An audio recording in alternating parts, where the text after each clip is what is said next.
right, and welcome to a special bonus episode of the Jumping the Rail podcast. It's our usual week off, but we felt like it was warranted this week because we wrestling fans got a double shot in the nuts last week, and we kind of have to talk about it. So this is Mark Rebin coming to you from the Noodles position in Champaign, Illinois, and joined as always by my buddy Minderz. Minderz, how you doing today? Doing all right, Red. Yep. We got a couple guests with us. We got my co-host from the Gold Rush YouTube series, Jabari Sinclair. Bari, how you doing? Hey, what's going on? Oh, about the same old stuff as usual, but I'm Right. actually I'm very excited though. We got one of the OGs with us today, Minderz, because the original co-host of this podcast, Mike Nargelinas, live from the Man Cave in Muhammad, Illinois, is joining us. Narge, welcome back. It's been a Yeah, while. I wish I was here for different reasons, but Well, sure. I'm glad you asked me to come on. Two of my Yeah. favorites, all time favorites. So Yeah. If we'd had a podcast when Vader passed, you would have gotten the first phone call. Uh, but yeah, as everybody knows by now, on Wednesday, Terry Funk passed away, and then, as if that wasn't bad enough, then the news came down Thursday that Wyndham Rotunda, Bray Wyatt passed away, which took everybody by surprise. I don't think that's a big secret there. Uh, with Bray especially, and we talked about this when Jay Briscoe passed, Minderz, when we had our episode. It's one of those things. It's if it's somebody in their 80s, like Funker was not in good health. He was in assisted living and all that stuff. But Bray was completely out of the blue. We know he'd had some. I think he had a COVID issue, and then that kind of exacerbated a heart problem, and that's what led to his passing and all that. But yeah, it's not something you expect when somebody who's only 36. No, not at all. It threw me off with knowing he was even younger than I am. And that's, well, he's younger than all of us, isn't he? Just about. Yeah. That's just, Narge, it's I just crazy. think, is the baby here, but if 39 is a baby, sure. Nope, Bari's the baby. oh, Bari's Right, the I'll baby. right, I'll be 39 in a couple of months. Ah, but yeah, it's just it was weird because I was watching some YouTube today, and I actually saw the video Booker T's radio show where they found out about Bray in real time. Like he found out about Bray on the air, which is just kind of a trip to watch because it's it's one thing when you're fans and you watch these guys, and with Bray we watched him basically from developmental, but then you think about the guys that he worked with that are still with the company. And again, same thing with Jay Briscoe, the AEW roster. So many of those guys were Ring of Honor guys that were dealing with that in real time. But when I'm just gonna, all I can really talk about is his work because I don't know a whole lot about the guy personally. I know he had 4 kids and he was engaged to JoJo and all that stuff, and of course his family pedigree. But as far as his work goes, what was it about him and like his work, whether it was promos or whatever, that grabbed you? Minderz, we'll start with you. I was a big fan of the Wyatt family when they were in NXT. That it was something new, it was something different, and that caught my attention. And then as things just progressed and he got a little bit stranger with each time, I was like, okay, I can follow what's going on here. Now, granted, towards the end, I got a little, but I know that also wasn't all him. So that's the other Right. part about it. So more of when he was with Luke Harper and Rowan, they just made for a great faction. They really did. Bari, what about you?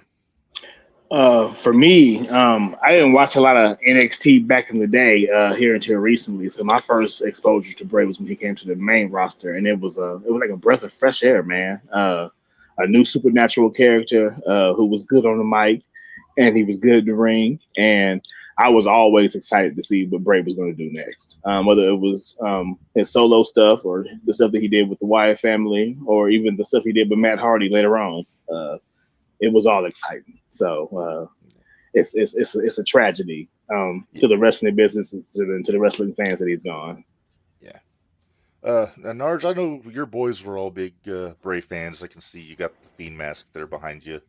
You said your little guy brought that downstairs. So, uh, I'm gonna same question to you. Like, I know you tend to be a little more analytical, like I am, when we talk about this stuff. But what was it about Bray that grabbed you? Well, early on, it was the character, the kind of Charles Manson, Cape Fear. You remember, Mark? Yeah, the Max Cady. We had the Waylon Mercy character. Yeah. The dance. Yep. And it didn't get enough time, and I thought it was a really cool, different character for the time. And the first time I saw Bray Wyatt, I was like, oh, it's an homage to that. And I was instantly hooked. I loved it. I loved the look of the family, the whole thing. I never did care for his ring work. I didn't think he was a great worker by any means.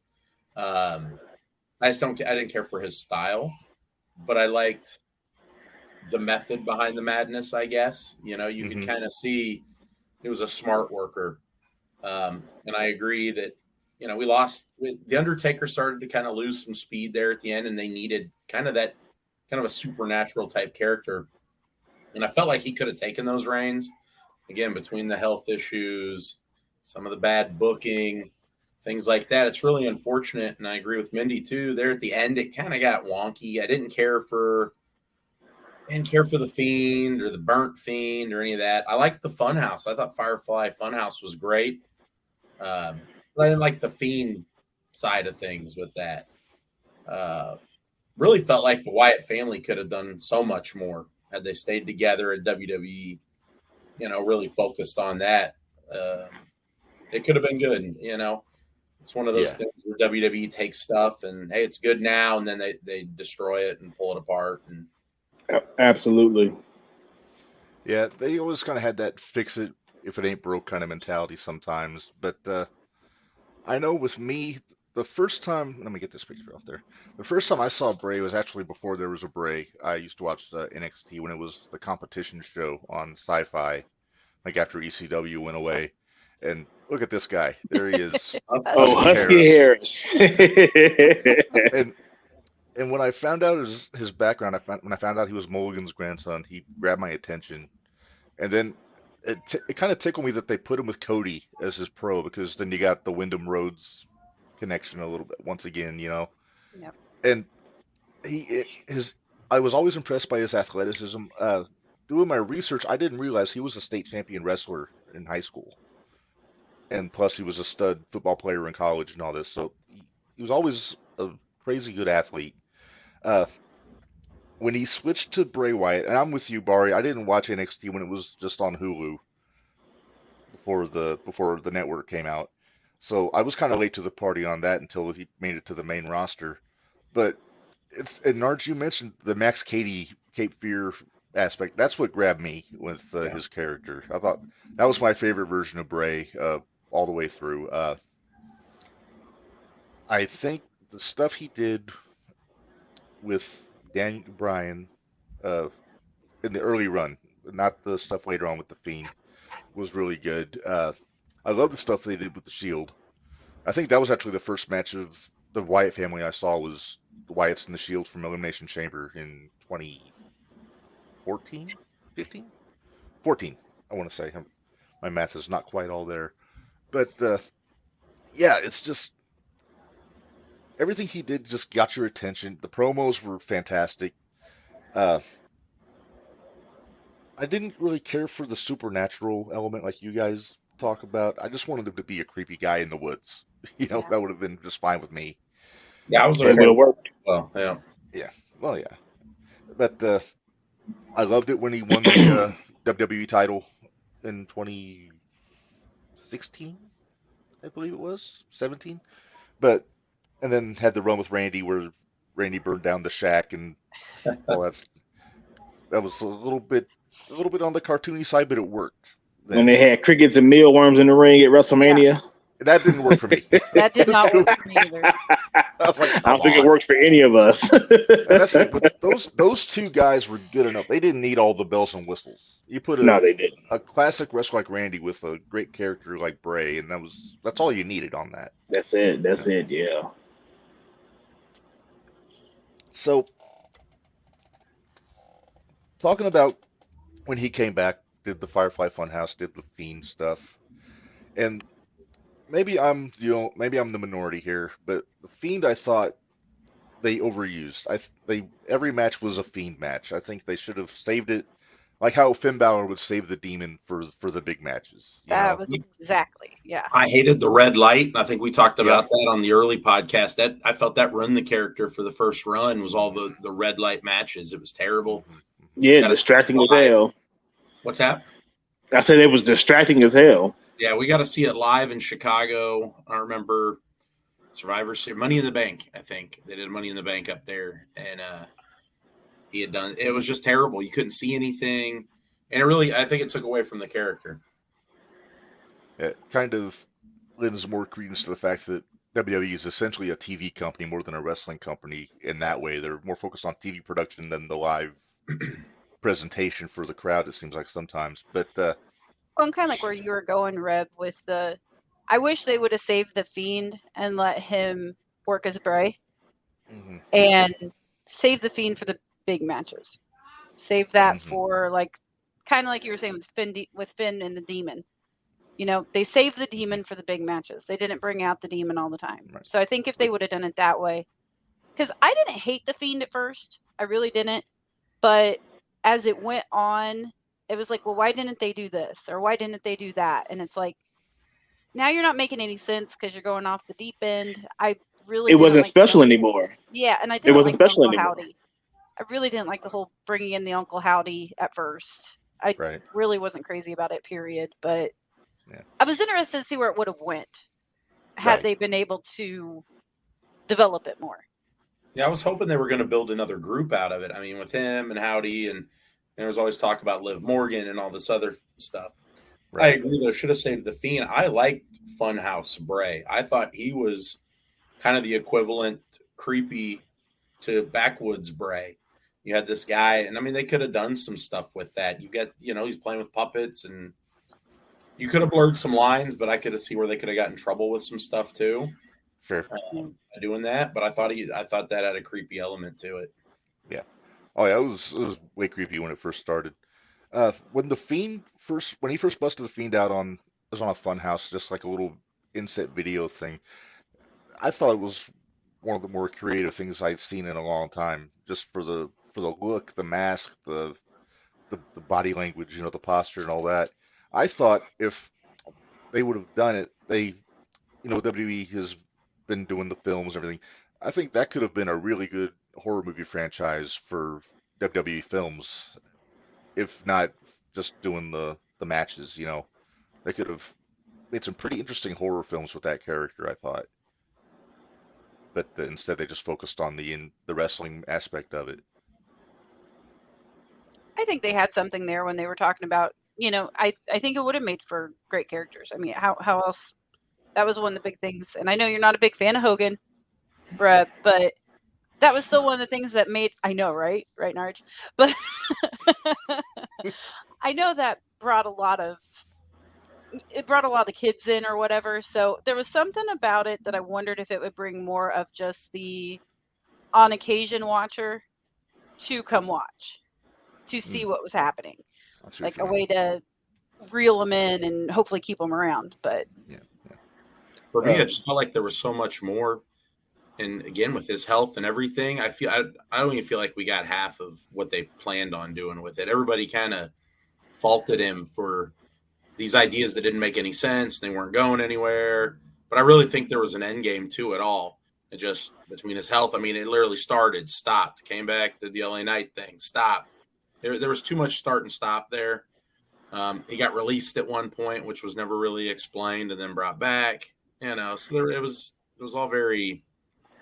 It was just so disjointed that we never got the full picture, which is unfortunate.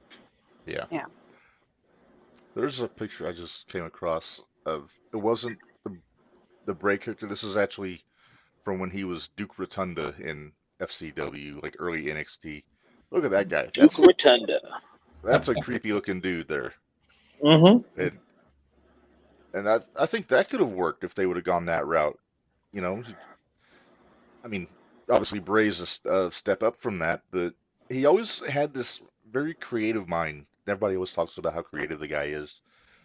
Between the input he had on his characters, and I don't know how much say he had on his promos, but it never seemed like he was reading something. It always seemed like it was coming off the top of his head.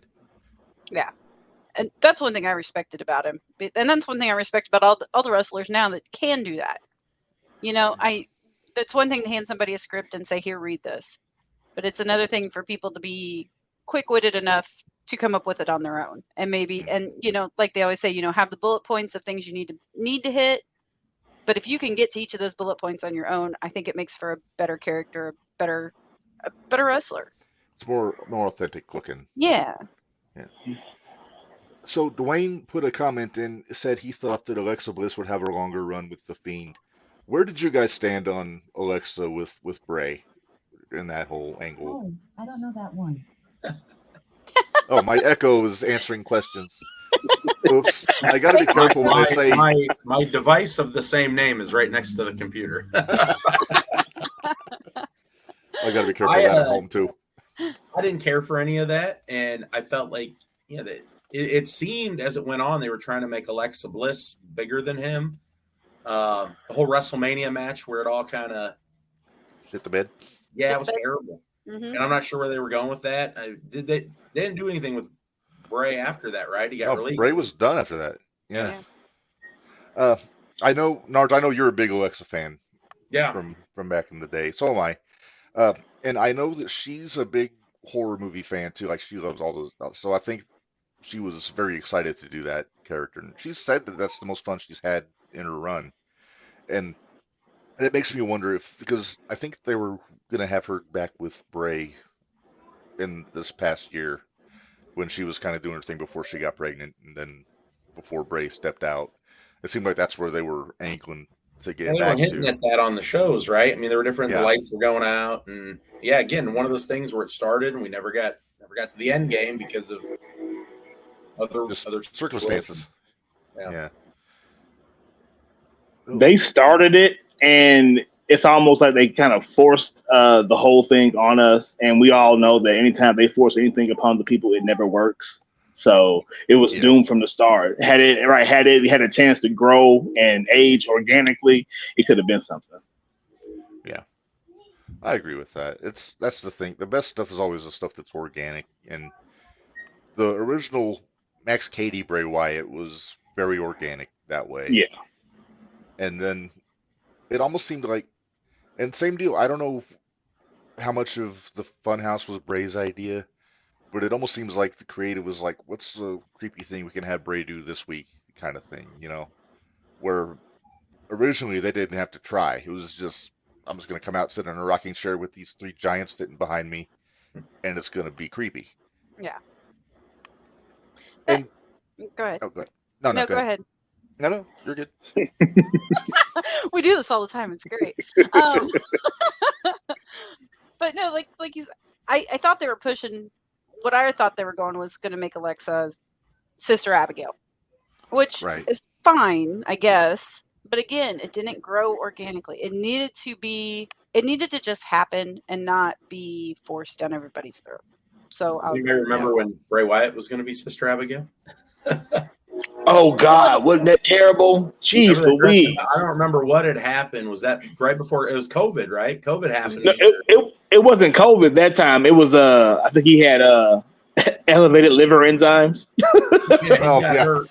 But he was literally dressed up. I mean, the picture was him dressed up in the veil and the whole with the veil and because I don't the horrible drag makeup and Mark's looking for a picture. We're right. And when you try to do too much, us wrestling fans are loyal, but we'll also tell you when you're messing up. So true. Well, I wonder how much of that is Bray's thoughts going into what WWE's writers, I have a feeling there was probably a lot of back and forth between the two of them being creative. And I'm sure he had to give in a few times where he probably didn't want. And that was probably some of the crap we ended up getting that we didn't like. So, was it this? Oh, God. Yes. Oh, yes.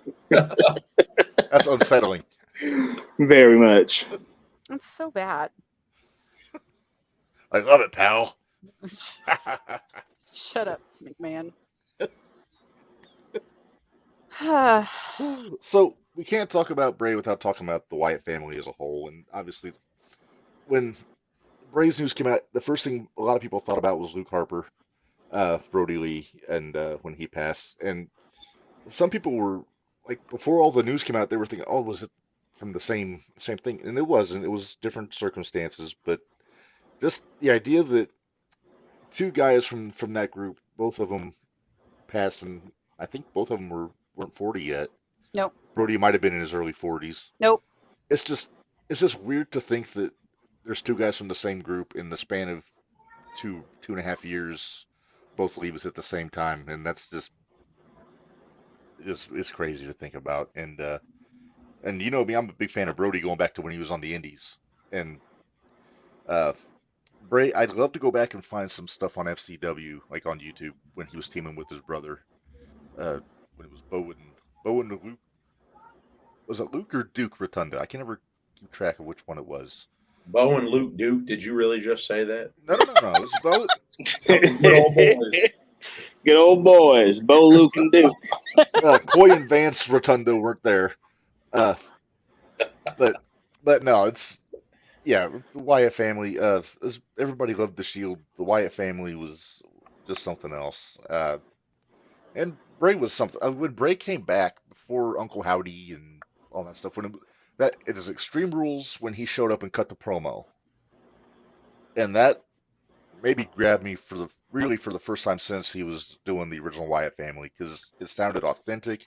Mm-hmm. It sounded to use a taboo word, it sounded real when he was talking, and I thought this could work as him as a babyface doing this, and the whole like redemption angle, if you will.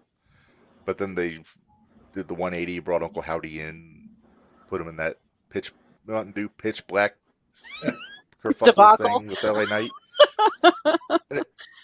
Man, everybody thought that LA Knight was getting the runaround. Look at him now; he's the hottest thing on TV right now. Yeah. But he was Bray's last opponent on pay-per-view. So. And Fire Champagne do the same match. I don't know if you were at that show or not. I wasn't at that show. Yeah, they did. They did do that same match here in Champagne. I wasn't there, but a buddy of mine was there and took pictures and stuff of it. Yeah, you're right, Narge. Yeah. I say the match I remember. I think the last match I saw Bray in, like in person, was went to the Danville show. There was a Danville show over at the arena. And him in the Big Show. Yep, him in the Big Show. You guys were there. We didn't know each other yet. Bari and AJ and I were all there, and we didn't know each other yet. Right. But he came out and he didn't have his lantern. It was the one time I'd seen him without his lantern, and he was still Bray, not the Fiend. He was Bray. Yeah. And we asked the security guy. We said, "Where's his lantern?" He forgot it, and we couldn't find one at Home Depot. I was like, "Okay, that's like the best story ever." So I was like, okay. They're like, we even went and looked. We couldn't find one. I'm like, oh. Wow. So that was fun. Yeah, because we had ringside seats or what.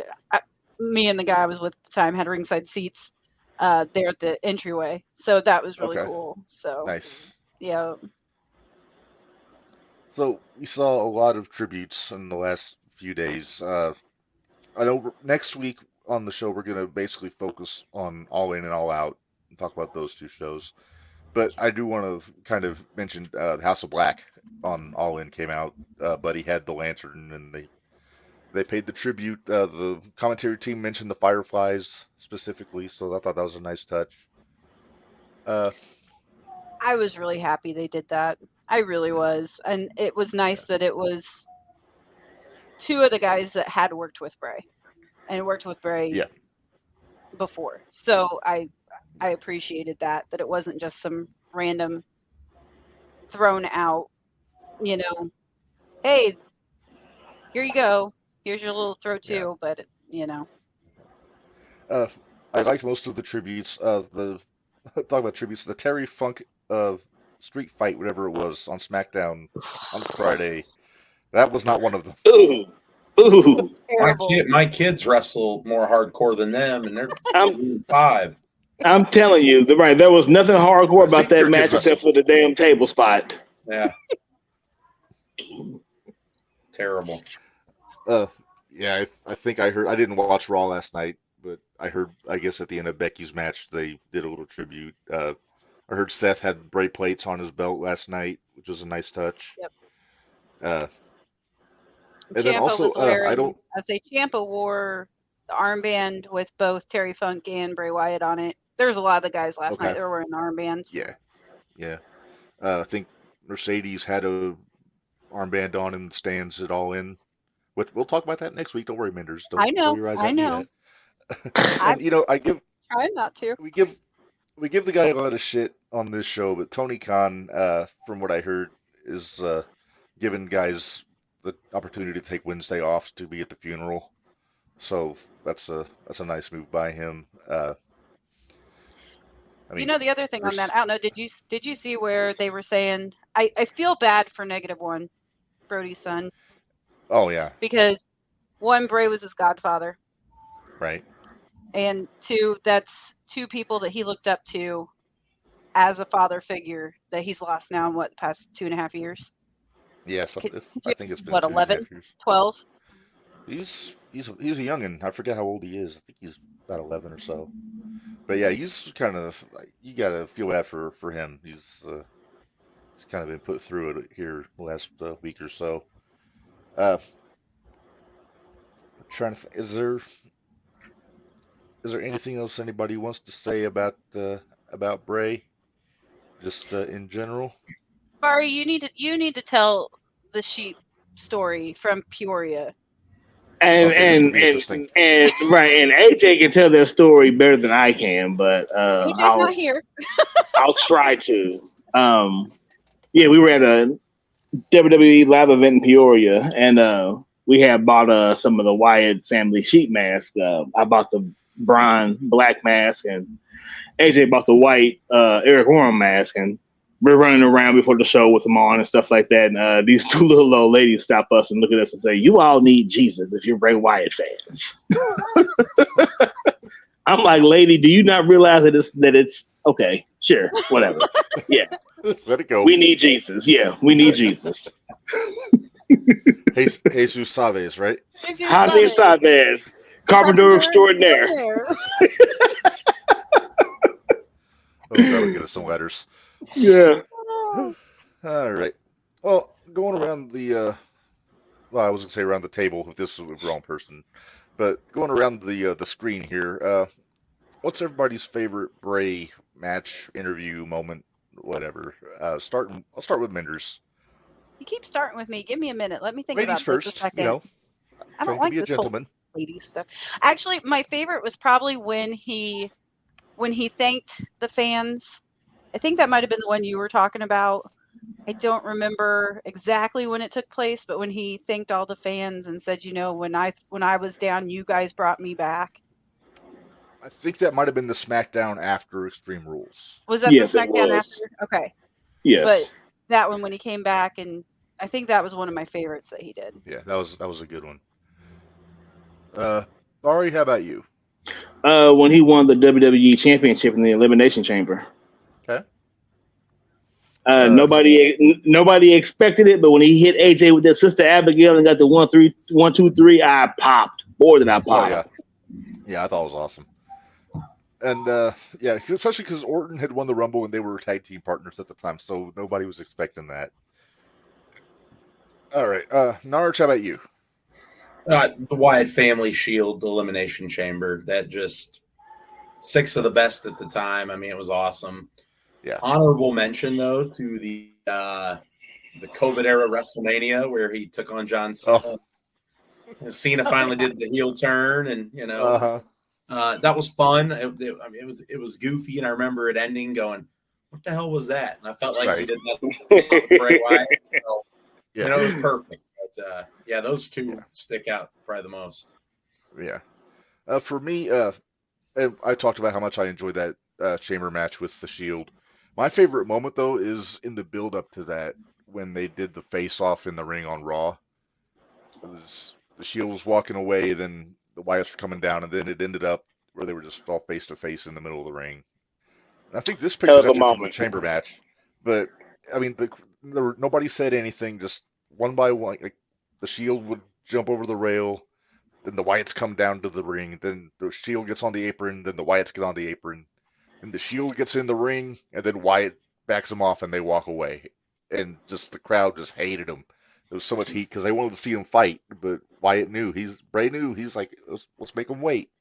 Yep. But it was a great build up with no verbal sparring whatsoever. There's no promos for it. It was just it was basically the closest thing to a dream match in WWE at the time because it was these two dominant groups, and you wanted to see them go at it. Yep. It's been a while since we've had one of those. Mm-hmm. Well, What? oh God, I heard a piano. Okay. I'm hearing things. You're hearing things. I'm hearing things. That might have been in my headset. Probably was. Yeah. So we're going to move on from Bray, but before we do, I told Narge ever since I've been doing this streaming, I've been getting a little crazy with video editing and whatnot. I actually made a little video, so I'm going to play this here. It's kind of like a little video photo montage of our buddy Wyndham Rotunda. So.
All right, so that is.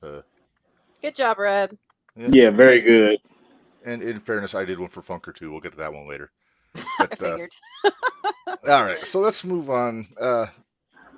Obviously, no thoughts to Wyndham Rotunda's family and everybody and all that from all of us. But we got to bring up the Funker. You know, Narge, Bari, you and I, we're all the ECW fans. So I know this one hit a little hard last week also. And with Funker, I was actually worried about all you guys, even though I wasn't an ECW fan. I was like, "Is everybody okay?" Because I knew how everybody took the Jay Briscoe one, so I was like, "Uh oh, right here we go." now, usually when we do these tribute episodes, I include promos from some of the guys, but with Bray, I couldn't do that because everything's copyright for WWE. I would have gotten in trouble, so that's why I didn't have any of the Bray stuff on there. Funker, I don't have so many restrictions because he's been everywhere. Oh no! And So yeah, he's been everywhere, and he's talked about everything. Please tell me you have the. Please tell me you have the horse promo. Please tell me you have the horse promo. I'm having trouble finding that one. I got some. I'll see if I can track it down while we're doing this. But I couldn't find the one with the motor oil from Memphis. Oh God, that was a good one too. I found one that I thought was really fun from ECW. Also involves our favorite advocate, wise man, special counsel, whatever, Paul Heyman. So I'm going to play that one first. If I can get it to finish processing. Come on, anytime. Technology. Here we go. Okay, here we go. Welcome to ECW. My name is Paulie Dangerously, and in case you haven't been following what's going on here, let me just bring you up to date here at 6 o'clock Eastern Time, right here tonight in Philadelphia on Sports Channel. You see, in the past few weeks, Arn Anderson has interjected himself into the business of Bobby Eaton and Sabu with me, Paulie Dangerously, and then Terry Funk has come out here and offered all of his services. He offered his knee, offered his shoulders, offered his neck, offered his head to Bobby Eaton. And the thing is, I just want to let everybody know out there right now that we're going to call Terry Funk at the Double Cross Ranch right now and arrange a date for Terry Funk's daughter with Bobby Eaton, because we all kind of know how ugly his daughters are, and they kind of look just like the old man, and they probably talk like this. And Bobby... Let me tell you one damn thing. Listen here, dog breath. Don't you ever make a snide remark about either one of my daughters. Okay. Do you understand me or not? Okay, I'm just kidding. Do you understand me or not? I'm just kidding. Do you understand me or not? I'm not just crapping kidding. around with I know you. you're not. You mention my damn daughters in the same breath. You leave them out of this. I will. My family has nothing to do with this. Okay. You understand me? Yes, sir. Yes, sir. You damn sure better. You made your point. Okay.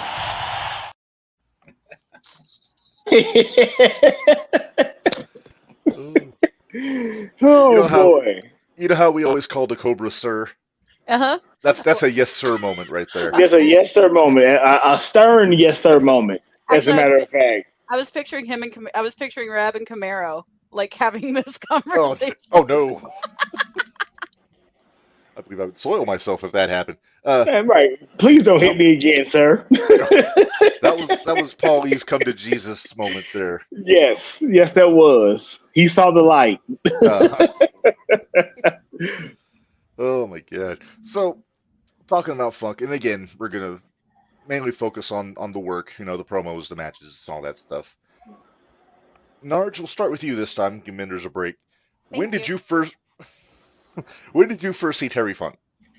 My first memory where I was like, this guy's, I didn't know who he was so I used to rent old WCW tapes all the time, video store as a kid. Wrestle War 89, where he was the announcer. He was doing color, play-by-play. Oh, he was the judge. Yep. And then Yeah. that's where Flair and Steamboat's rivalry ended, and Flair and Funk picked up. So, well, and I remember watching it thinking, I've seen this guy somewhere before. I'm pretty sure it was either Over the Top or Roadhouse. I don't remember which was first, but I remember it was in the movie. I think it was Over the Top. Yeah. Because I think Roadhouse hadn't come out yet. But it's I remember watching that when Funk put Flair on the table and gave him the pile driver, thinking it was the craziest damn thing I'd ever seen. Not knowing then what I know now. Yeah. You see that shit every other week. Bari, how about you? First time you saw the Funker? Just the same as Narge. I had rented that same video cassette tape and seen what he did at the end of the Flair Steamboat match, and was like, oh my gosh, this mofo was crazy. You had never seen anybody do like you said, do a table spot before, and he beat the hell out of Flair. And I was like, wow, who is he and why haven't I seen him before? Minderz, how about you? Well, y'all are going to laugh because I didn't really figure out who Terry Funk was until he was Chainsaw Charlie. Fair So enough. I was a WWFE girl growing up, so I didn't know there was a lot of other things that existed at the time, because by that point Dad had passed and all that fun stuff. So Right. it kind of didn't watch it as much. But then when Chainsaw Charlie showed up at WWE, that was probably when I remember more of Terry Funk and Mick Foley together than I do some of the other things that I know. I mean, I went back and watched some things, but that was my first memory. He was in a box, and remember, anybody that comes out of a box is over. Yep. I remember thinking when he came out and Jim Ross kept calling him Chainsaw Charlie, I'm like, the hell's he talking about? Like, Right, that's Terry Funk. Otherwise, with pantyhose on his head, but with pantyhose on his head and baby powder everywhere. I remember popping big time when that happened. Eventually, we got actual Terry out there and Mick going at it. Mm-hmm. After the dumpster spot, they just said, "Fuck it, he's Terry Funk." Yeah. Mm-hmm. That was another one of the damnedest I ever saw was them taking that ride on the dumpster off the stage. Man, because there's no way you can take a puff like that safely. No. Well, although to be fair, when they did the spot where Cactus dropped the elbow into the dumpster, you saw all the packing peanuts flying out. The packing peanuts, yeah. You know, there was a little bit of preparation there. True, very true. It didn't go poof. Minderz, I know you're not a deathmatch fan, but did you ever watch the matches in Japan, Funk and Cactus? Just highlights. I didn't see a whole lot.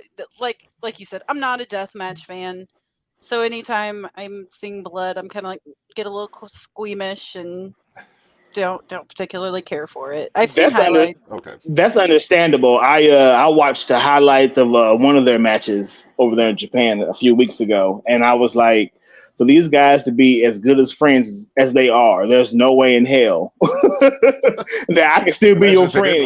Right. Exactly. And you just set me on fire like that. There's no way in hell I can go backstage and shake your hand. Well, here's the thing, though.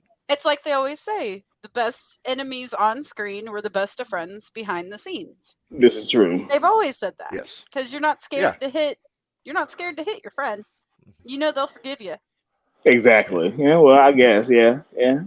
You're my best friend. Set me on fire. Right. Well, I don't know. Bully Ray told a story on Busted Open last week about Funk. It was the night that Cactus hit him with the fire chair and set him on fire. And Funk was pissed off, understandably so, because that wasn't supposed to happen. But he got back to the locker room before Cactus because Cactus had other stuff to do. Like he was working, I think it was when he was with Raven. But Funk comes in, throwing furniture, carrying on, cussing, doing Terry Funk things. And Bubba Ray Dudley, 400 some odd pounds at the time, was scared to death of him because he was a young boy. And then he just hides behind a fan, like one of those big industrial fans in the locker room, thinking that he can't see him. And then all of a sudden he just kind of pops it. It's like, "Are you all right, sir?" And then Terry is like, "I'm a Terry," fucking slaps him and just going on. And it was madness. Terry didn't give a damn who he slapped. Oh no, especially if it was a rookie. It'd be Bob Holly now. For me, first time I saw Terry was actually I've been watching a little bit longer than you guys have. I remember when he was in WWF with his brother in 86, 87. It was Terry House Funk. Terry and House Funk.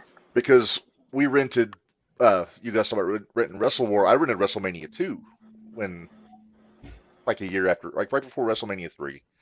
I think my dad rented WrestleMania 1 weekend, then 2 the next. So in WrestleMania 2 is when they had Terry and Haas against Tito and JYD.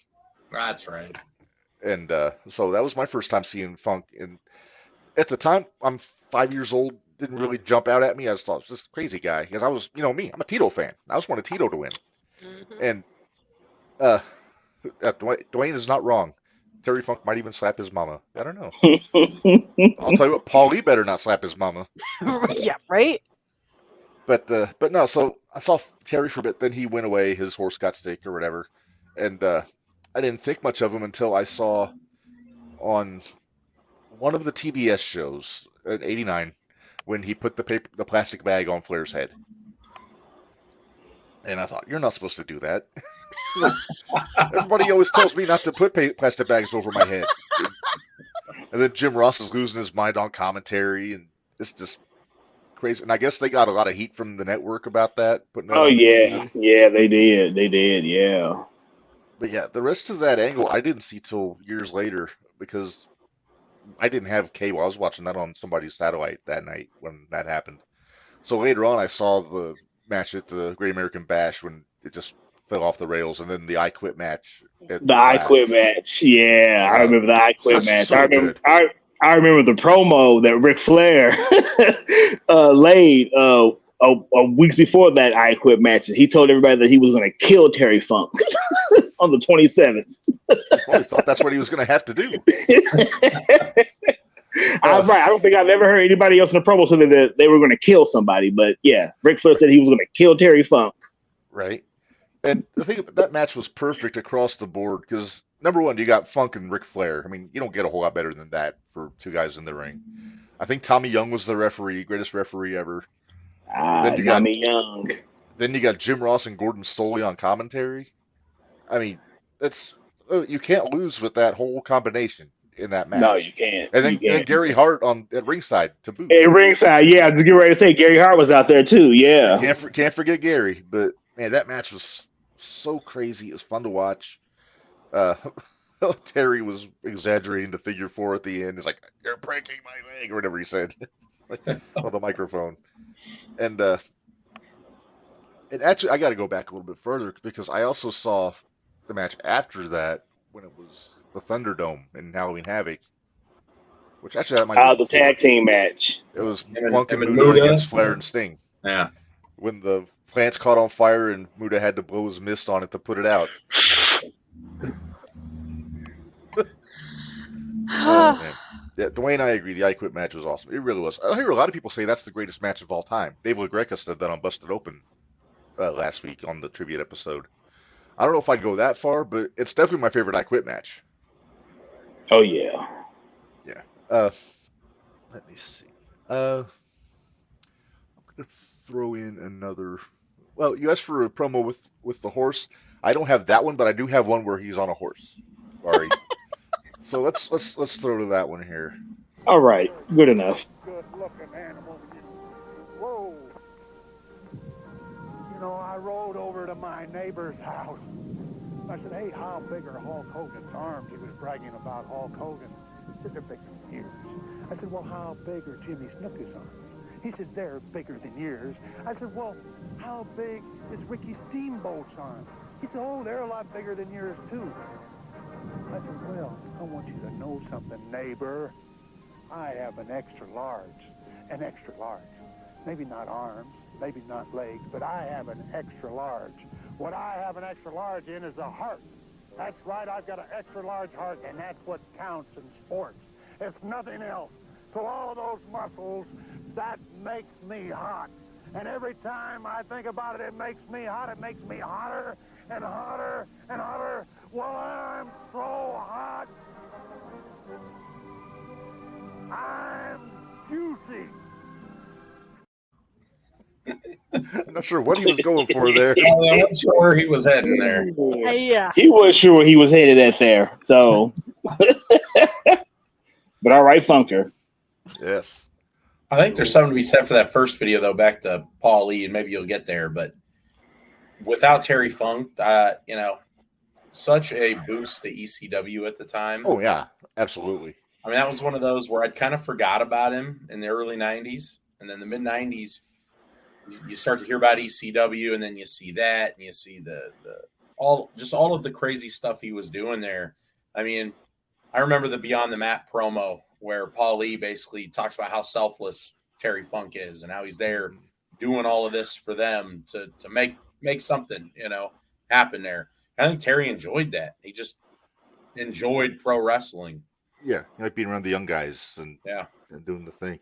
I think my favorite Terry Funk match ever is from ECW. As good as the I Quit match was, the match, and you probably remember this, November to Remember 1995, Raven and Cactus Jack against Dreamer and Terry Funk. And that's the match when Tommy used the VCR and also the remote to the VCR as weapons. And it was Outlaw Mud Show. It's very core, but man, I enjoyed the hell out of it. I've heard lots of stories about that match, actually. Lots of stories. That's the one where Cactus was wearing an Airbrush Dungeon of Doom t-shirt. Yeah. It was during his anti-hardcore gimmick. And then when Terry ripped it off, he was wearing an Eric Bischoff Airbrush t-shirt. It said, "Forgive me, Uncle Eric" on the back. The booze in that building. It was in the ECW arena, so tiny enough, but the booze, you thought the roof was going to blow off with the hate he was getting for that T-shirt. I'm Dwayne. Did Terry Funk ever have any serious injuries because of his hardcore? He injured everything at one Right. point or another. Again, going back to Beyond the Mat, you remember the video of him trying to get out of the bed in the morning before his final match against, who was it? Brett. Dennis Stamp? Or- Brett. No, He wrestled Dennis- Brett, that's right. Stamp was referee. That's No, right. they booked Stamp as the referee. But he wasn't but, booked originally. Originally, no. Not booked. Hence the joke. But Yeah. I think most of his problems were chronic. Like just over all the years, just things just broke down on him, like the knees and the back and all that. As It was always the knees, right? It was always the knees. Right. I don't think he ever had like a debilitating, I don't think he ever had a broken neck in the ring or anything like that. Like he never had a Sid injury or anything. But yeah, he was always wrestling hurt. It seems like. Of course, he almost lost an eye in that empty arena match with Lawler. You remember his late run with WCW before the Russo Bischoff? Oh yeah, when he was the commissioner. Yeah, it was kind of weird. And I remember watching back. They had all the right pieces. Like they had all the guys I liked. They just couldn't get it together. I don't know. They had Sid and they had Funk. And is that the one? They ended up in a barn there and he hit somebody with a shovel. I forget who he was Chris wrestling. Candido. Was it that's the one. Yeah. That's right. Yeah. That's the one Because where they he were got kicked by dressed the the horse. same. They were dressed the same. They ended up in that damn horse pen, and that horse kicked one of them. Yep. That's it. Terry. Yeah, it was Terry. Terry. And Terry no sold it. But I'll tell you what, Terry and Candido was one of my favorite matchups. And I remember the match they had in ECW, WrestlePalooza 97. And it was a world title match because Terry was the champion at the time. And it was really good. And there was a brief second where the crowd was getting behind Candido.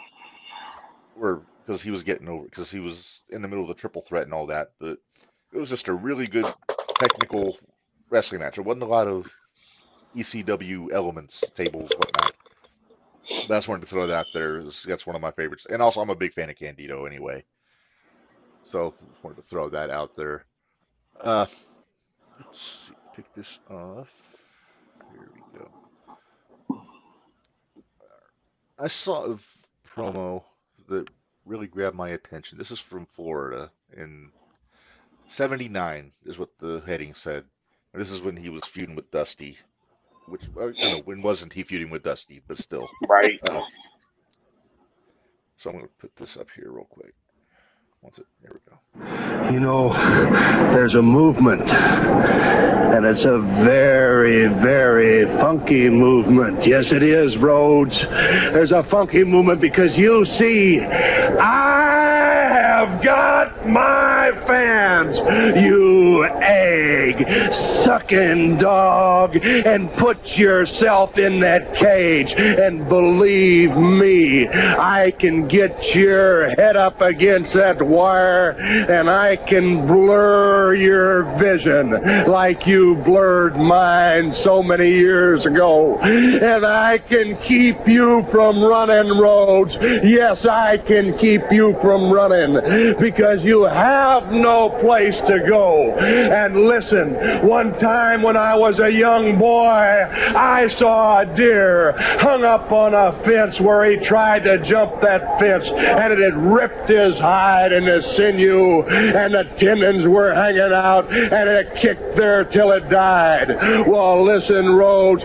you try to climb out, and the same thing might happen to you. Now, I want to say one other thing is that I am the Florida State champion, and I am here not to just be here for a short period of time. I brought my truck down. I brought my trailer down, and I brought my horse down to Florida, and I'm moving here, Rhodes, and the movement has started, and it's going to end in Hollywood.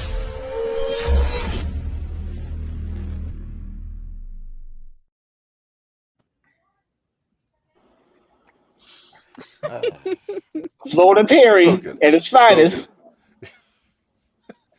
I had not seen that promo before I started doing the research for this episode, and I admit the hair caught me when I was going through YouTube.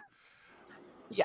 You don't picture Terry Funk with cornrows, but That's Terry that's Funk out there in Florida living on the beach, having his yeah, best life. yeah. Oh man, so that's the thing. As good as he was in the ring and the promos, he was a guy, and they talk about this all the time, talking to people into the building. You don't get that a whole lot these days with modern wrestling, but Funker was one of those guys. Him and Dusty. I think that's why the feud worked so well. Those two guys they could fill up every National Guard armory in Florida over the span of 2 months with their matches and everything. And I think they had just about every kind of match you can imagine. Texas death matches, steel cage matches, bunkhouse matches. God forbid they have Bull rope matches. actual bull rope matches. I mean, can't imagine if they would have had an actual wrestling match. Like, They wouldn't have known what to do. I don't think they ever had a one-on-one. I'm sure they had matches here and there when they were younger, but whoops, don't mind me just talking to myself. I'm about to say, and years later they had a War Games match. Yeah, in the original MLW, it was. Actually, I think they were on the same team, weren't they? It was that one, Horsemen. and then they had one in WCW '94 where they were. Oh yeah. Dusty, Dustin, and the Nasty, Boys, and then Funk. guys. Yep, Stud, Double Stable, A. and Funk. Yeah, that's the match when Colonel Parker shit his pants, from what I hear. If you listen to Dusty tell it.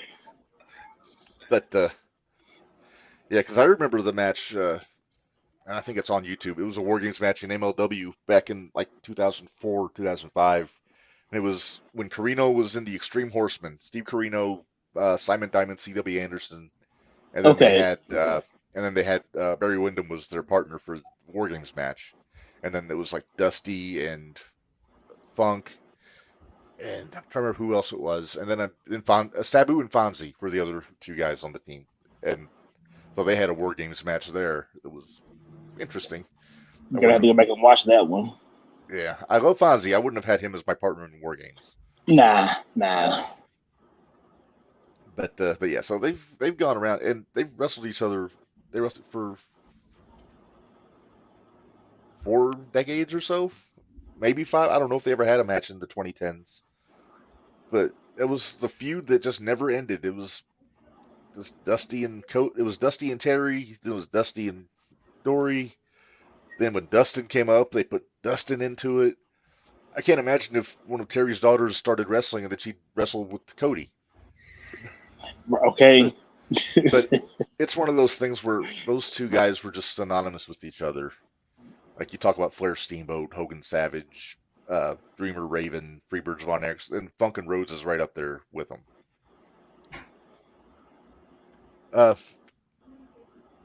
Let's talk. I found a great picture. Speaking of those guys. Look at that. Huh, Dusty I feel like I've seen a Boot-Hand shirt Rose. like that before.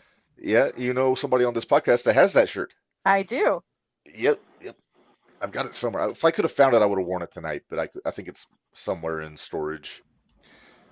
But I want to get the Everybody Somebody in Lukenbach shirt.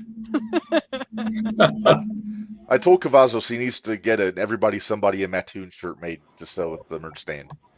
What'd he say? Oh, I think he ignored me. Yeah. I think I said it in a comment on somebody's Facebook post. He might not have seen it. Gotcha. But that might be one I have to get on the internet and get made and wear it to a show. Narge, that Dusty Sucks Egg shirt, that's kind of the impetus of how we met, because Yeah. And I know you got to get out of here, so I'll say this real quick. When I first met you, you were wearing a t-shirt that said "I broke Wahoo's leg." It was the Greg Valentine shirt. Very similar style to those throwback shirts. And I made you tell me where you got that, and you told me the website you went to. And the next day, I went on there, and I had my Dusty Sucks Eggs shirt ordered, and then it got there. So that's Ever since. Oh yeah, that's right. Well, Narge, I'm going to let you get out of here, man. But thanks for jumping on with us. We'll have you on again real soon. Yeah, no, I appreciate it. Great episode, and we need to get him on for one of our Oh, the fantasy draft. I told one him. of our drafts. Yeah. Yeah, One yeah, of our yeah. drafts. Let's pick Narge's brain. Yeah, I've seen some of your guys' picks, and I don't recognize half the names, so I would definitely have a different perspective. All right. All right, guys. Thanks. I appreciate it. Have a good night. Yeah, you too, bud. See Night, ya. Narge. All right. That was Hey, good I'm to back see, up in my Narge. normal spot. Hey, back in your usual spot. See, if you were on time, you would have got. I'm kidding. Oh. I'm kidding. I'm kidding. Hey, it wasn't my fault that my computer decided to restart. Very true. Very true. I was gonna say we were getting to the point where I was like, he's gonna ask what my favorite match is, and I'm gonna be like, Well, You had time to think about something. Oh, well, I did have time to think about something, so I do have something in mind that I'm gonna say, but everybody's probably gonna laugh at me. But that's okay. Okay. Well, I'm just gonna say this first. The dumpster match at WrestleMania. One of my favorite Jim Ross lines came at the end of that match when they're in the back and Terry Funk is driving the forklift. And then Jim Ross puts it so well, he just says, "We don't need a crazy man driving a forklift." And I don't think that was coached. I think it was just a general musing by Jim Ross. Maybe not put Terry on it. When Terry's all hopped up on competitive juices, maybe not have him driving a forklift.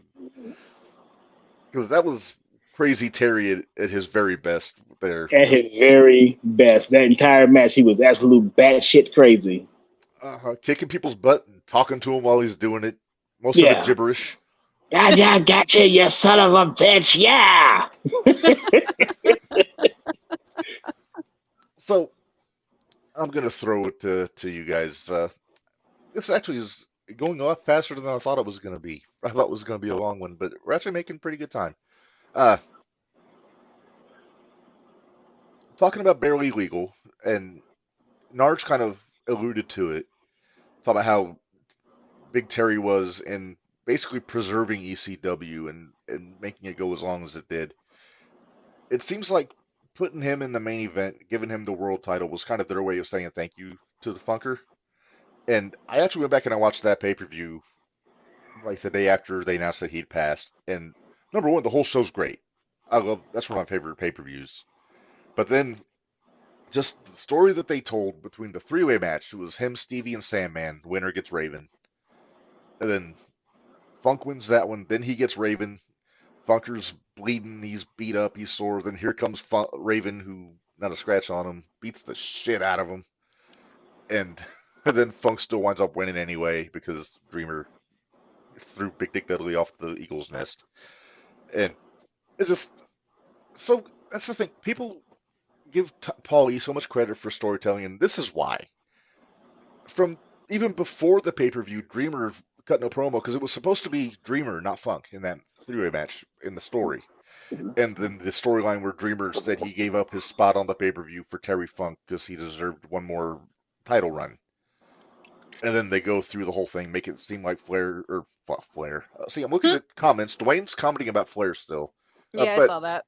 But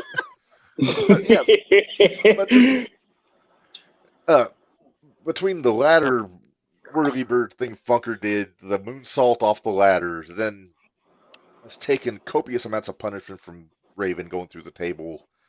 Had a hell of a gash in his side, if I remember right, and bleeding a gusher from his head, and still managing to win. And it was just so good.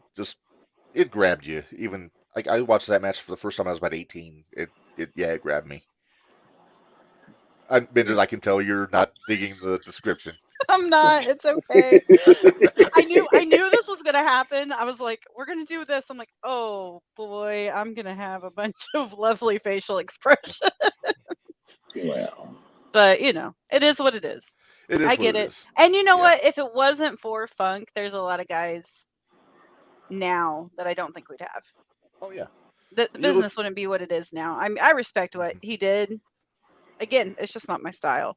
Well, so we got to talk about the influence that Funker had. I mean, along with the guys like Mick Foley has said that he wouldn't be wrestling if it wasn't for Terry Funk. Eddie Kingston says probably to say the same thing because he loves all those All Japan guys, and Funker was a big deal in All Japan. And also, I love the fact that Eddie still wears Terry's T-shirt on AEW television sometimes. Like, he'll wear a Brody shirt one week, he'll wear Funker, Onita, all those guys. But He definitely pays homage. oh yeah, that's the thing. That's one of the reasons I like Eddie, because he respects the business. Like, he respects everybody that came before him. But as far as the influence goes with Funker, Bully Ray, it's hard to not call him Bubba Ray Dudley, but I listen to Busted Open all the time, so he's Bully Ray. Mm-hmm. He said he and Mick had a running joke where he would call Mick a cheap knockoff of Terry Funk, and Cactus would say, "Well, as it comes to cheap knockoffs, if it's Terry Funk, it's okay with me," or something like that. And then you say, and then you tell Bubba he was a cheap dime store ripoff of Cactus Jack, and then Funk or Bully would say the same thing back to him about that. So it was kind of a running joke how everybody respected Funker. And you talk about Tommy Dreamer, his style was very similar to Funker's in ECW. Like, even after Funk was gone, Tommy kind of took that fighting spirit, kind of bells and whistles, everything but the kitchen sink kind of mentality that Funker had, and it used that. And then just look at Texas wrestling in general. I mean, where would Texas wrestling be without the Funk family as a whole? I mean, Nowhere. Dory Sr. invented the Texas Death Match. Yep. Then Junior and Terry are the only brothers to ever hold the NWA World Title. I mean, you can talk about the matches that they had with the Briscoe brothers, Jack and Jerry, not Jay and Mark, back in the day. I love watching this stuff in All Japan, him and Brody, or him and Dory against Brody and Hanson. I mean, you know me, I love my Haas fights. Yep. That is a motherfucking Haas fight. Yes. Saw one match, Brody and Funk, earplugs, Minderz, where Funk had a big gap, like his ear was bleeding, and he was just getting the crap kicked out of him, but he kept getting up, and the crowd was eating it up with a spoon. Or chopsticks, as where it was Japan. But what's that? I think I heard, I was probably listening to Corny. They were talking about how, was it Dory would always take the beatings, and then Terry would come in and be like, "All right, I'll finish this off now," or something like that. Was that what I was hearing? I think that's what it was. I could see it being where Terry gets carried away, then Dory's like, "Okay, get out. Let me get this thing back Gotcha. back on the rails." Gotcha. But yeah, it was early Japan. Yeah, I'm looking for this picture of Funk in his ear, which I'm having trouble finding it. You have to go back and find the YouTube video of the match. It's a fiasco is the wrong word. It's a happening. We'll call it. A happening. Oh, we'll call it a happening. A happening. Yes. We'll go with that. Yeah.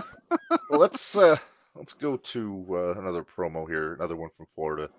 It's Funker and Gordon Soley at ringside here. So Father used to use a four-letter word that was very shocking to people, and I'm going to use that four-letter word, but I'm not going to say it, and I'm going to spell it out to you people, and I guarantee you that it'll shock you. The word is spelled F-E-A-R, and that's exactly what Dusty Rhodes is going to have whenever he steps into the ring with me, because I realize that the man is a drugged man. He's drugged on his own ego. And whenever Dusty Rhodes thinks that he's so terrific, he thinks he's so spectacular, he thinks he has a great following, he thinks that Uvalde Slim is fooling somebody. It's not fooling anybody, not me. I'd like to say something else, too, about Ole Anderson's brother, Lars. Lars Anderson is dumb. He is ignorant. He does not show any respect for his family name, like the Funk family has respect for each other, and a brother's fight should be not in public. I have no respect for Lars Anderson, and I have no respect for that fat, no good, egg-sucking cockroach, Dusty Rhodes. None whatsoever. Mr. Funk, let me ask you this. First of all, you are scheduled to wrestle against Uvalde Slim on the 19th at the Omni in Atlanta, not Dusty Rhodes. Listen, he will not have a place to wrestle because he will be barred from wrestling as soon as that mask is taken off from him. And he can go back to Fat City or wherever that he is from because he doesn't impress me or any of the intelligent wrestling fans. Uvalde Slim, another one of the masked aliases of Dusty Rhodes. Uvalde Slim, yes. And he can go back to Fat City or wherever he came from. Damn, Terry. Damn. Terry. And I love how it always goes back to Dusty. It always seems to go back to Dusty. I'm telling you, it's just they're synonymous with each other. I imagine that when Terry got to the Great Beyond, Dusty was waiting in his Everybody Somebody and Luke and Bach t-shirt, just ready to go rounds again. Come on in, baby. We got one more in this. I like to imagine, because Terry's wife passed away a couple years ago, so I imagine she's waiting for him, but then all of a sudden she takes him a bionic elbow from Dusty, and Dusty's like, "Let's go." Like, come on, baby. I've been waiting for you for years. Let's get this over with. Do it in public, if you will. If you will. Sorry, I had to send you my that picture. I thought maybe that was the one you were talking about, Mark. No, but similar. That is an All Japan match, and they were both bleeding. But yes, they were. Oh, Bari, I'll send it to you too, so you know what we're talking about. Right, I'll check it out. What the heck? Here, Mark, just pop it up. I sent it to you. Oh yeah, let me get it. Sorry, I've fantasy football commissionership issues I'm dealing with here. It's that time of the year. Yeah, it's that time of the year. Let's see here. Here we go. Baseball's not over yet, Mark. What are you doing? Or did you give up on baseball already this season? Oh no, I'm still doing baseball. I'm still doing. Hey, the Cubs are in the hunt, man. They're cooking. They're exactly. They are in the hunt for October. I would say we're not to October yet. I won't care about baseball till October comes around. There you go. All right. I am about to. Minderz sent me. Yeah, here's the picture. Maybe. There it is. Ooh, okay. Man. That probably was a bloodied open hard way too. I wish stuff wouldn't have happened to Brody. I really do. I wish he would have been around for a while too. Well, that's why we don't go wrestling in Puerto Rico. Yeah, I know. Exactly. Man. So good. Reminds me of some of our independent wrestlers around here. Yeah. You know what? That's a hell of a point. You look at a guy like a Mad Dog Connolly, you see a lot of funk in him. Maybe not the hesitation drop kicks in the corners, but running around, throwing chains around, just wanting to brawl with you. Jared Allen is another guy like that. And I never seen and I never seen Funk hang a giant plush, but right. No. That's neither here nor there. That we know of. That we know of. He probably, if somebody would have had the idea to bring that in the ring, he would have done something with it. Oh yeah, definitely. Well, see, the bad part is, so we have our get your shit move, right? Mm-hmm. Yeah. I got my shit and I moved, and I was still in the crossway. I was still in crosshairs Saturday night. It was crazy. I moved back and they kept following me. I was like, I'm trying to get out of your way. Just wasn't happening. Yeah, well, that Roy the Strangler is a strange one. Yeah. How was the show? We had Kat and Dakota on the pod, but you guys were at the show. I know we're getting kind of on a side tangent, but for those that are curious, just a brief review of the show. Yeah, I'm gonna let you take this one right here. You're nicer than I am. I am nicer than you are. For what the show was, and Reb, you know as well as I do, Kat and Dakota were both really nervous about it. They seemed that on the interview, yeah. Yes, they seemed very nervous about it. They had some reason to be. But then they also had some people on there that I was real impressed with. Yeah. Between Merck and Noctis and The Idaho Solomon. Vampire. Yeah. That had a Idaho- sunburn. That They had a Did you say sunburn. Idaho Vampire?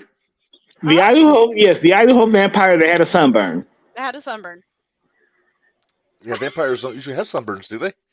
Not No, usually. But they this turned to one did. dust for a in vampire. sunlight. I thought, but whatever. Right? But Yeah. yeah. There was that, and then of course Uncle T, Solomon Tupu was there, and he kind of hit one of the guys in the wrong spot, and poor guy blew chunks under the ring, and Oh, I don't think that was it the wasn't cause intentional. of the chunk You think it blowing, was- because I do believe during the promo I heard him dry heave during the promo. He So did. he was gonna blow chunks in either way. He was a little nervous. nerves? Yeah, I was gonna say it was Yeah, nerves. it or was, it was illness? nerves. It was nerves.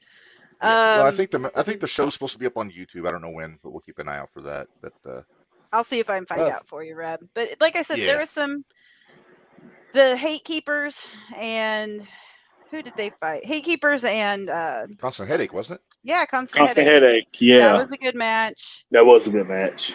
And the other one, Ryan correct me if I'm wrong. Ryan- Ryan Matthews. Ryan Matthews and his tag team partner, I can't remember his name, but they took on the Tragedy Boys in a heel versus heel match, and it was pretty good too. Oh, it's your buddy Gaston LaRue in that match. Yeah, I got a few dirty looks, and yeah, I got a lot of Did dirty you- looks. I have to ask, did you have signs? I did not. I did not take Ah. signs. That's a 0-1 thing. That's All a right, 0-1 thing. All right, well, let's get back to Funk. Let's get back to Funk.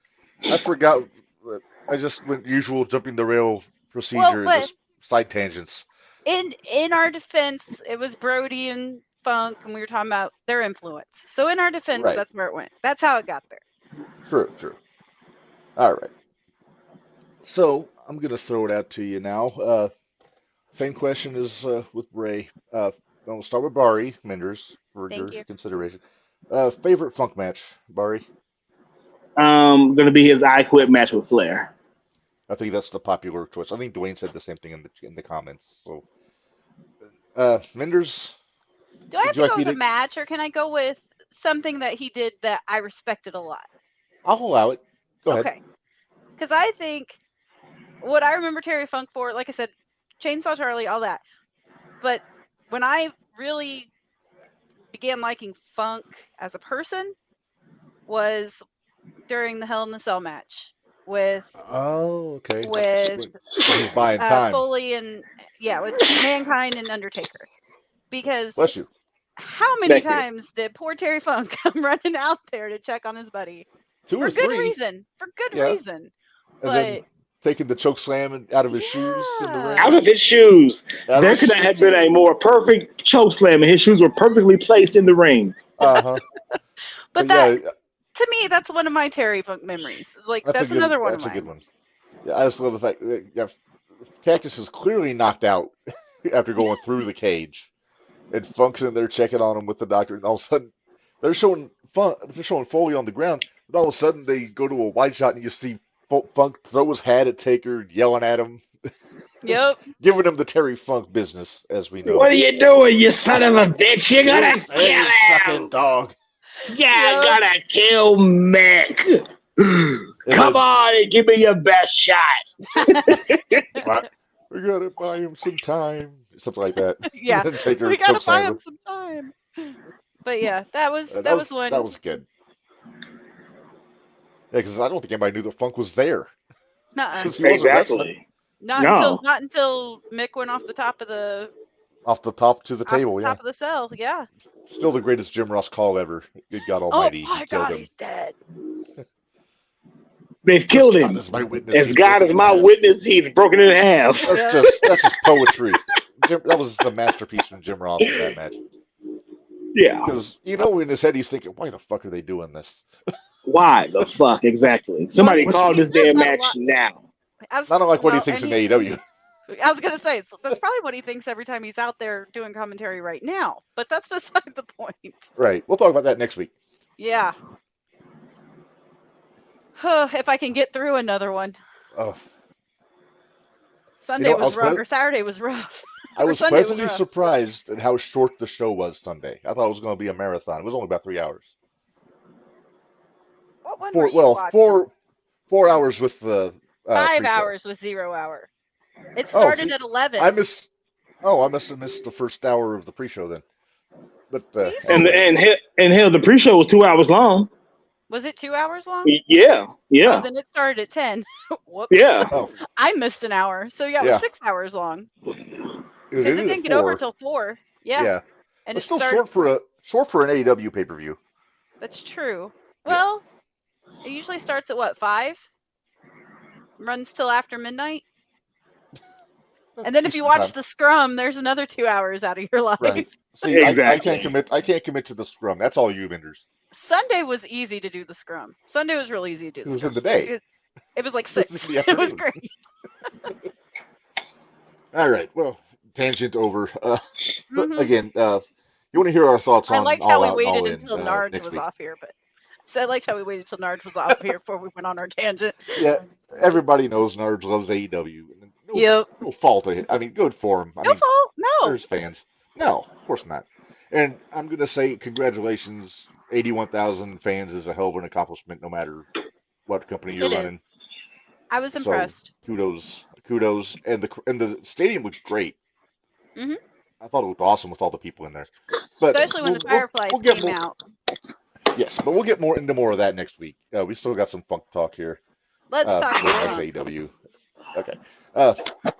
So my favorite funk match, and I'll go with a match. I think I've got to go with the match with. I'm going to go 2. I'm going to say straight up wrestling match. Him and Candido, WrestlePalooza '97. Favorite free for all shit hit the fan match would be the one with Dreamer against Cactus and Raven from November to Remember with all the weapons and the fuckery. And I use fuckery with love in this case. Yeah, right. Exactly. Yeah. All right. So I've got one more, well, 2 more, but one more I want to get to right now. I think this is after Barely Legal. It's another promo from Funker. So we'll check this out here real quick. You know, sometimes it takes a loss to bring your life into focus and figure out actually what your goals are. And I came back to the dressing room and I sat there and I sat there and I sat there, and an hour must have went by and I looked down and I haven't even unlaced my shoes yet. I thought about a lot of things. I thought about Tommy Dreamer. And I know I've told you people this before. There's nobody in this world that tries any harder than that guy right there. And we're all his fans. And no matter how satisfied we are with him, he just always wants to do a little bit better. And he's got the right name, and that Dreamer name. He reminds me of somebody a long, long, long time ago. That person he reminds me of is my father, Dory Funk Sr., who is also a professional wrestler. And in 1973, he was in his 50s, and he had this dream. He wanted to be champion, and that was what he wanted to do all of his life. He wanted to be the world's champion. Wrestling was his life, and that was an important thing to him, but it never happened. The reason it didn't happen because in 1973, June of that year, my father had a massive heart attack while he was wrestling. My brother and I rushed him to the hospital, and on the way to the hospital he says, "How much further do I have to go?" And I looked at him and I knew he was in a lot of pain. I said, "Not much further, Dad, just a couple more miles." And he said, "Dad, gummit." He says, "I can't make it, I'm going." Well, those were his last words. And whenever those were his last words, I figured that the Lord had good reason to take him. And he did take him. And it was the saddest day in my brother and my life. And it'll be the saddest day in my life probably forever. Now, 24 years later, here I am, trying to figure out my goals after a loss. And what my goal is right now is that I guess I'm a dreamer too. I want to be world's champion. I know if I get in the ring against that ECW champion, if I can get in there against Raven, I know that I can beat him. I just feel it. And why do I want to do it? I thought about that too. I want to do it for all you hardcore fans out there.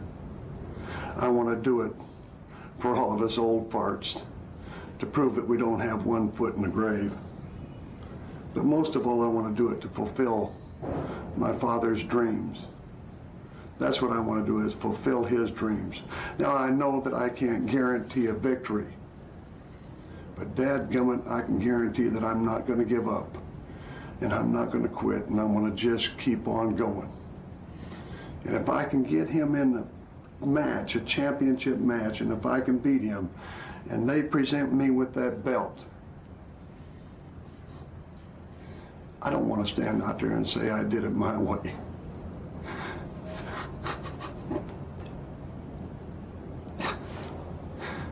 I want to invite every one of you ECW fans that are in the arena that night to come in the arena and stand with me.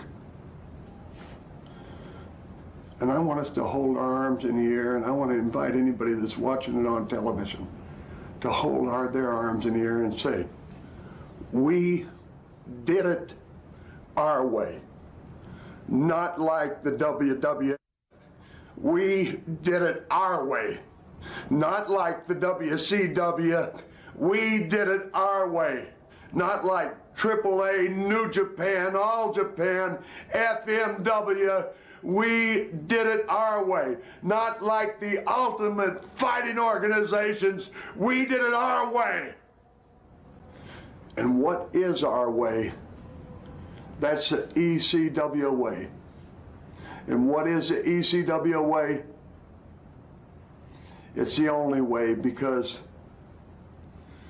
it's the most physical, dangerous form of wrestling in the world today, bar none.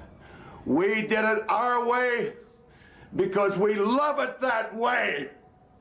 We love it that way.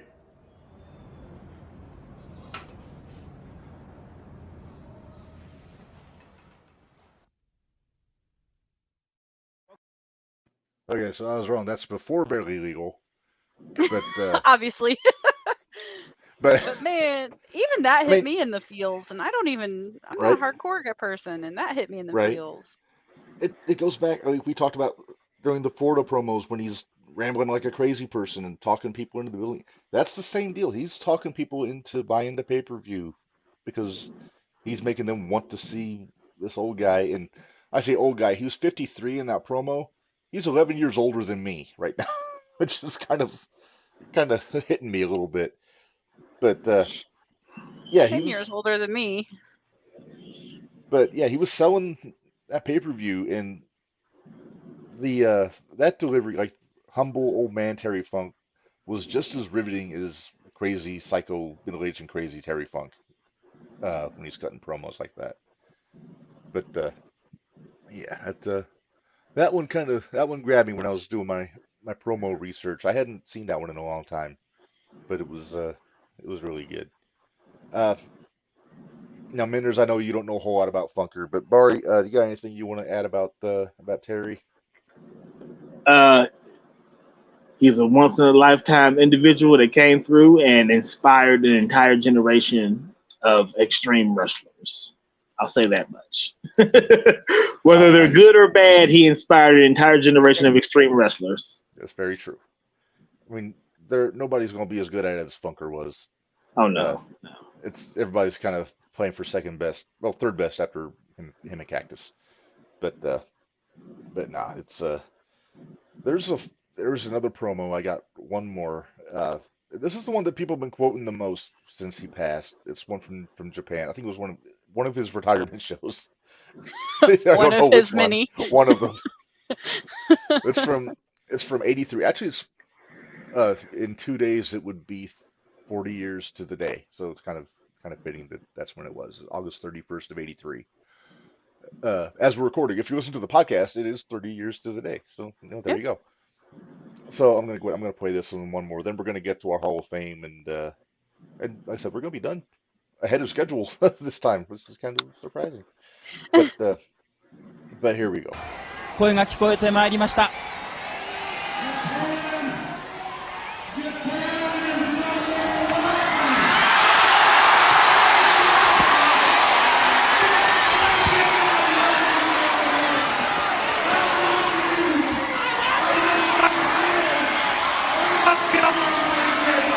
Just like my wife, my dear. You ask her and she'll say, Japan, number one, forever and ever, forever, forever, forever, forever, forever, forever.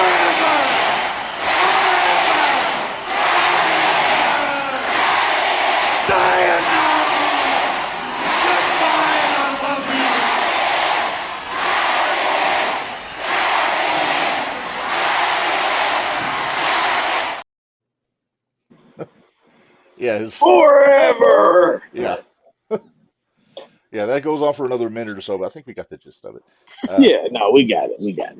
Well, and you can't deny his passion. Oh no, of course not. Everybody gets bigger in Texas, as they say. But let's move on a little bit. Let's get to we're gonna do a short Hall of Fame thing. We're not gonna do a top 10 list this week. We'll do that next week when we kick off season 3. Very exciting, as we know. But let's get to this. And actually, I'm very proud of myself because we have new graphics. Minderz, I showed this. Did I show this one to you? Yeah. No, I showed you the, I showed you the you top showed me 10. the other one. Yeah, you showed me the top 10. I did a brand new Hall of Fame graphic too, along with adding the new people that we didn't have on there So yet. did you get everybody added in? Yeah, but then I kind of jazzed it up a little bit. So fancy.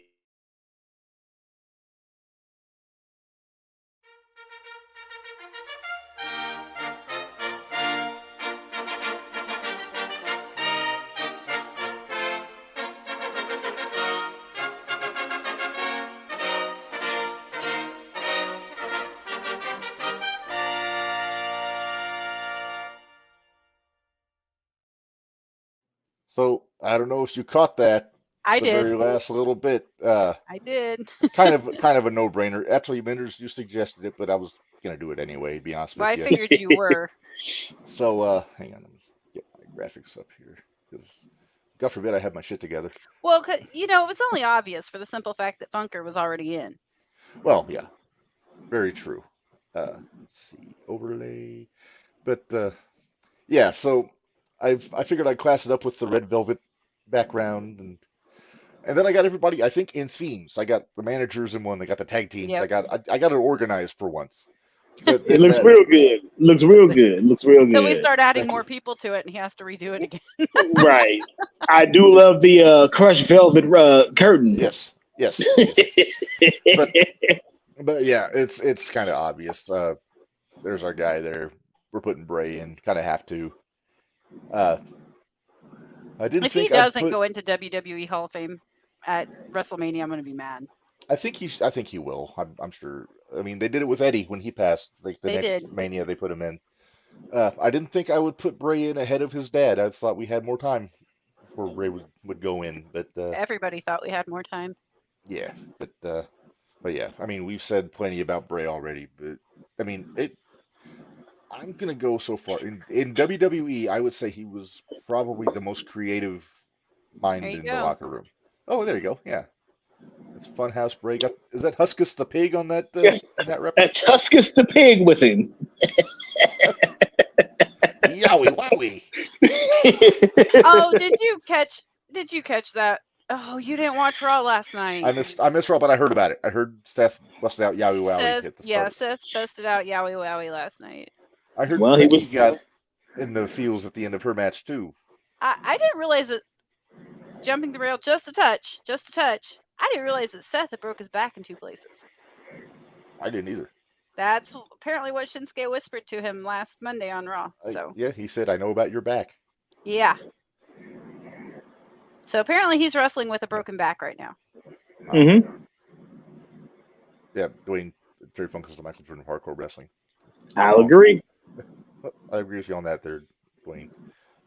Dwayne, the next comment I want to smack him on though. yeah, we know Dwayne. We know. Thank you, Captain Obvious. Oh, we'll let you say it. Dwayne's all right. No, I like Dwayne. I like Dwayne. I'm just messing with him. To paraphrase the Doobie Brothers, Dwayne is just all right with me. So can we please put Mr. Bray in? I'm excited. Bray is in. Bray Wyatt is the latest inductee into our JTR Hall of Fame. He would have gone in eventually anyway. Right. But would have been a little while though. We would have had done the show for maybe a few more years. Yeah, and we don't do that for everybody that passes. I know Leaping Lanny didn't go in. Adrian Street. Adrian Street's going to go in eventually. I think he has to. But this one, it felt like it needed to be done rapidly. I think Superstar was that way. Briscoes were that way. Shiki was that way. Shiki was that way, yeah. Wait, Shiki was already in. Yeah, that's right. Shiki was already in, but the Briscoes, we put them in the week that Jay passed. Yeah, that was our first trivia episode. Show. Yeah. Because we couldn't just put Jay in. We had to put the whole team. We had to put them both in that case. Yeah. Duh. But right. Yeah. Well, like I said, this was a special bonus. We weren't going to be going live today. I was going to take today off and hang out with the wife, but I figured it was a good reason to bust it out and do it in our off week, which is our last episode before season 3 kicks off next Tuesday. We'll talk about AEW. We'll talk about All In. We'll talk about All Out. Might even talk a little bit about Payback after that happens. I was gonna say, are we doing Payback too? Yeah. Saturday. Payback is Saturday. Yeah. Payback is Saturday. All Out is Sunday. Mm-hmm. Yeah, but it's a good thing I don't leave my bedroom on the weekends. Right. Yeah, but since we're doing this, we didn't really have time to talk about All In that much, but we'll get into it. We better Tuesday. Because there's lots of drama going on now. I know we have thoughts. Lots of them. Yeah. Plus, our buddy AJ, our head researcher, came up with my favorite euphemism for the Stadium Stampede match I've heard. Oh, you hadn't heard that before? No. That's what we've been calling it ever since it started. Yeah. Football field fuckery. Yep. Football field fuckery. I am a fan of alliteration, and that is great. Hey, speaking of the devil, MJF is here? Well, nope. AJ's here though. Our own prodigal devil himself. Little devil. Look at that. All 5'7" of him. AJ, hey. But yeah. So, hey, Mark, whose pick is it for the next Hall of Fame? Well, technically, you picked this one. Okay, good. Because I picked Steamboat last week or last episode. Oh yeah. So I think That's right. I think it's to me. All right. Yeah. So. And do we have a top 10 list yet? I am planning on having. I think I have one in mind. I'll let you know off mic. I don't want to spoil it. You know, I like it to be a surprise for our adoring public. Okay. Let me do research. A few of them. Okay. Yeah, I'll give you ample time to research. Okay. I think this will. What do you say we pay some bills real quick, then we'll get out of here. Sounds good. I mean, it might be in poor taste to show our endeavors on a tribute show for these two guys, but hey, it's my show, so we're gonna do it. So ProWrestlingTees.com/JTRPod for all your Jumping the Rail t-shirt needs. There, Minderz. I noticed Bari and I both are have the sporting OG. the same one. Yeah. I felt compelled to put the cactus on for Funker today because my Funk shirt's still in the laundry. Speaking of Bari, do you have my RKO Bray Wyatt shirt? No. Okay. You just have my other Bray shirt. Our Brayo, yeah. No, I have the RKO Edge shirt. Oh, okay. You have the. A lot of my wrestling shirts Bari, I went through. Bari, do you have this one yet? No, but that's on my to get list though. Nice. The Prodigy, yes. The Prodigy. That makes it happen. You ought to see the shirt I got for the 23rd. Let's wait till you see the shirt I got for the 23rd. It's epic. I'm scared. I'm a little scared. I'm not gonna lie. Does it say "How's your nose"? I really want to say "How's your nose." I thought you were doing that on a sign.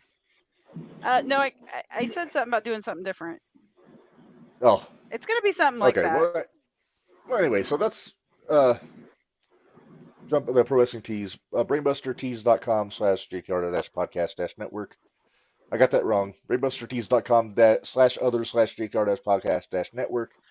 I was saying it sounded wrong and you said it way too fast. Hey, look, it's me. Yeah, you got Minderz on a couple shirts. 3 shirts with your pun on it.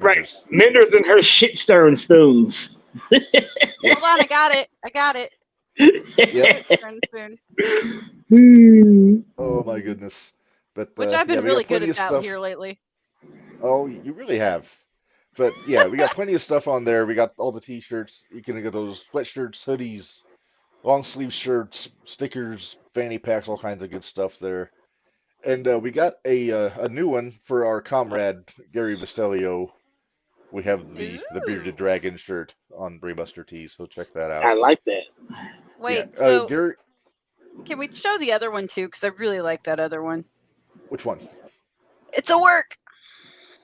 Oh, I don't have that one on here. It's oh, okay. We have basically it's a cartoon beard, and it says Gary says it's a work. Which, if he was going to be joining us next week for the All Out, he would be saying the same thing. Yep, he would be. He says all this stuff is a work too. By the way, just so you know. Yeah, I figured. oh, Gary. Yes, because he was over here on Sunday. We watched the last little bit of All In because we had rehearsal because we got a gig coming up. But I asked if because we were reading the stuff about Punk and Jack like in real time. Yeah. I was like, let's see, did you hear about this? And he's like, it's a work.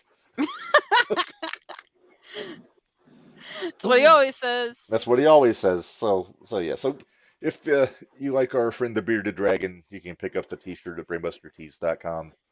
I think it's pretty sharp looking. Yep. And it's gray, which is very Gary. Yeah. Well, then your guys' shirt was on. Throw that last circle up because your guys' shirt's in the corner. Oh yeah, the Gold Rush shirt. We call them belts because we call them belts. That's right. Yeah, I got to get that one too. Yes. Next week, like we said, Tuesday we'll do our All In, All Out payback coverage. On Tuesday, Wednesday, tomorrow night on the 0-1 shootout, the dreaded Lion Chris O'Brien's going to be joining us. He'll have some interesting things to say, probably. And then, I'm already starting. Then a week from Friday, Bari, we're doing another episode of Gold Rush, and we're talking about the SmackDown Tag Titles from 2002. Yes, sir. It'll be a good time. It's going to be a good one. And then next Wednesday, guests still to be confirmed, but I think I know what's going on. We'll keep you posted on that for the shootout. And until then, if you guys don't have anything else to add, for Minderz, for Bari, this is Reb. Run y'all. Life is hard, work stiff. And R.I.P. Funker, R.I.P. Bray. We'll see you guys next week. Deuces.